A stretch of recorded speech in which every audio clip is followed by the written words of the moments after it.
اعوذ باللہ من الشیطان الرجیم بسم اللہ الرحمن الرحیم۔ شروع اللہ کے نام سے جو بڑا مہربان نہایت رحم کرنے والا ہے۔ ناظرین گرامی، عربوں کے متعلق یہ بات تو ہم سب لوگ جانتے ہیں، بقبل اسلام زمانہ جاہلیت میں بتوں کو اپنا خدا سمجھتے تھے اور ان کی پوجا کرتے تھے۔ اس وقت ان کے 3 بڑے بت تھے جن کو وہ دیوتاؤں کا سردار مانتے تھے، اور ان کی 3 بڑی دیویاں تھیں جن کے نام لات، منات اور عزا تھے، اور ان تینوں میں سے آج ہم آپ کو عزا دیوی کے متعلق معلومات فراہم کریں گے۔ عزا سردار دیویوں میں سے ایک تھی۔ مکہ اور طائف کے درمیانی رستے میں وادی نخلہ ہے، اور وادی نخلہ میں ہی عزا کا مندر تھا۔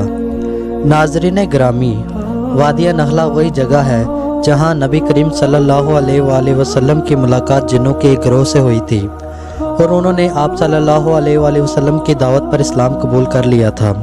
قریش اور دوسرے قبائل وادی نخلہ میں مذہبی رسومات پوری کرنے کے لیے آتے تھے۔ اسی عزا دیوی کے مندر میں تمام لوگ عزا کے لیے جانوروں کی قربانی پیش کرتے تھے اور چڑھاوے بھی چڑھاتے تھے۔ باقی تمام بتوں سے زیادہ عزا کی عزت اور تحریم کی جاتی تھی۔ اگرچہ اس زمانے میں بتوں کے مندر دور دراز مقامات پر واقع تھے، لیکن ان مندروں کے نام والے بت خانہ کعبہ میں رکھے گئے تھے۔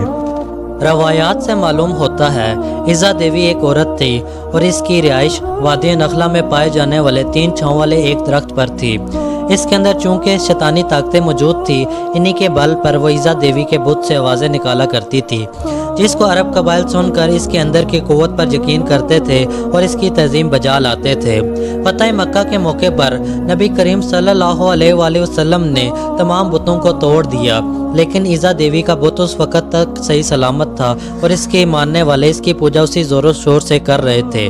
چنانچہ عزا دیوی کے بت کو توڑنے کے لیے نبی کریم صلی اللہ علیہ وآلہ وسلم نے حضرت خالد بن ولید رضی اللہ تعالی عنہ، جن کو سیف اللہ کا خطاب دیا جاتا ہے، منتخب کیا۔ حضرت خالد بن ولید رضی اللہ تعالی عنہ 30 گھڑ سواروں کے ساتھ وادی نخلہ کی طرف روانہ ہوئے۔ حضرت خالد بن ولید رضی اللہ تعالیٰ عنہ اسلام کے سب سے بڑے سپہ سالار کی حیثیت سے بھی مشہور ہیں۔ حضرت خالد بن ولید رضی اللہ تعالیٰ عنہ نے 125 جنگوں میں حصہ لیا اور کسی ایک جنگ میں بھی شکست نہیں کھائی۔ یہ حضرت خالد بن ولید رضی اللہ تعالیٰ عنہ ہی تھے جنہوں نے کیسر و کسریٰ جیسی بڑی سلطنتوں کو تباہ کر کے مدینہ جیسی چھوٹی ریاست کو عالمی ریاست کا درجہ دیا۔ حضرت خالد بن ولید رضی اللہ تعالیٰ عنہ کو اسلام کے صف اول کے سپہ سالاروں میں داخل کیا جاتا ہے۔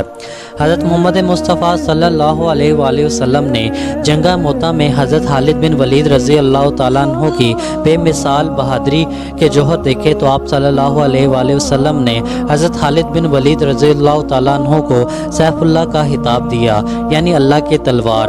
دوستو، اب کی بار حضرت خالد بن ولید رضی اللہ تعالیٰ عنہ کا مقابلہ کیسر و کسریٰ کی عظیم فوجوں سے نہیں تھا، اور نہ ہی اس دفعہ حضرت خالد بن ولید رضی اللہ تعالیٰ عنہ کا مقابلہ قریش یا کسی دوسرے سے تھا، بلکہ اس دفعہ آپ کا مقابلہ جس قوت سے ہونے جا رہا تھا، اس شیطانی قوت کی حقیقت اللہ یا اس کے حبیب حضرت محمد مصطفیٰ صلی اللہ علیہ وآلہ وسلم ہی جانتے تھے۔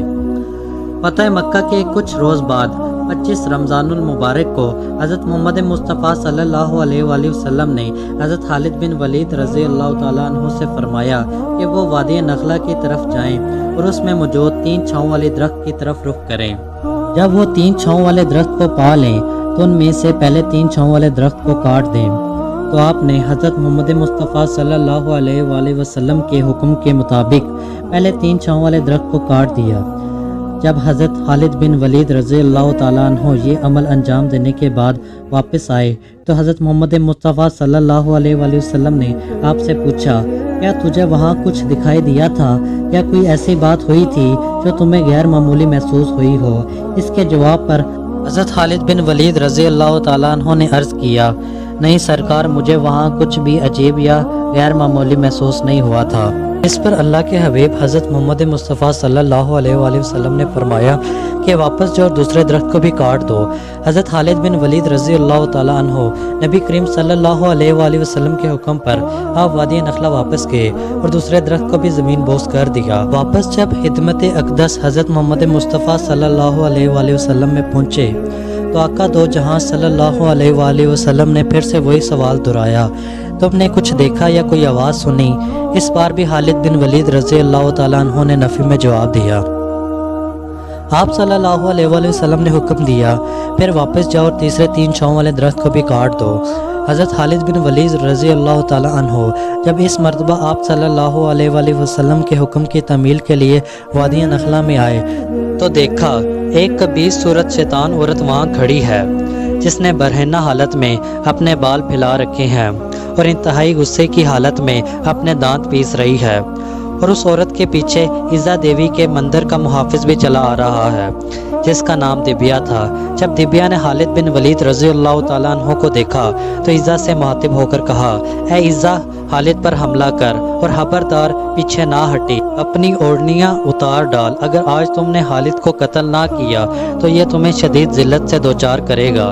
حضرت خالد بن ولید رضی اللہ تعالیٰ عنہ نے جب یہ سنا تو کہا، اے عزا، میں تیرا انکار کرتا ہوں، تجھے پاک نہیں مانتا، اور میں دیکھ رہا ہوں اللہ نے تجھے ذلیل و رسوا کر دیا ہے۔ یہ کہہ کر حضرت خالد بن ولید رضی اللہ تعالیٰ عنہ نے عزا پر حملہ کر دیا اور اپنی تلوار سے اس کے سر پر وار کیا۔ حضرت خالد بن ولید رضی اللہ تعالیٰ عنہ نے وار کے بعد جب عزا کو دیکھا راکھ کا ڈھیر بن گئی تھی۔ اس کو کیفر کردار تک پہنچانے کے بعد حضرت خالد بن ولید رضی اللہ تعالیٰ عنہ نے اس کی رہائش والے 3 چھاؤں والے درخت کو بھی کاٹ ڈالا اور عزا دیوی کے مندر کے محافظ کو بھی قتل کر دیا اور اس برائی کو ہمیشہ ہمیشہ کے لیے جڑ سے ختم کر دیا۔ اس کے بعد حضرت خالد بن ولید رضی اللہ تعالیٰ عنہ آپ صلی اللہ علیہ وآلہ وسلم کی خدمت میں حاضر ہوئے اور یہ سارا واقعہ بیان فرمایا۔ آپ صلی اللہ علیہ وآلہ وسلم کے سامنے بیان کیا تو آپ صلی اللہ علیہ وآلہ وسلم نے فرمایا، یہ خالد، یہ عزا تھی، اب آئندہ عربوں میں کوئی بھی عزا کا نام نہیں لے گا، نہ اس کی عبادت کی جائے گی۔ ناظرین گرامی، وہ دن تھا اور آج کا دن ہے، اس وقت سے لے کر آج تک عربوں میں سب سے زیادہ لائق تعظیم سمجھے جانے والی عزا کا کوئی نام لیوا بھی باقی نہیں رہا۔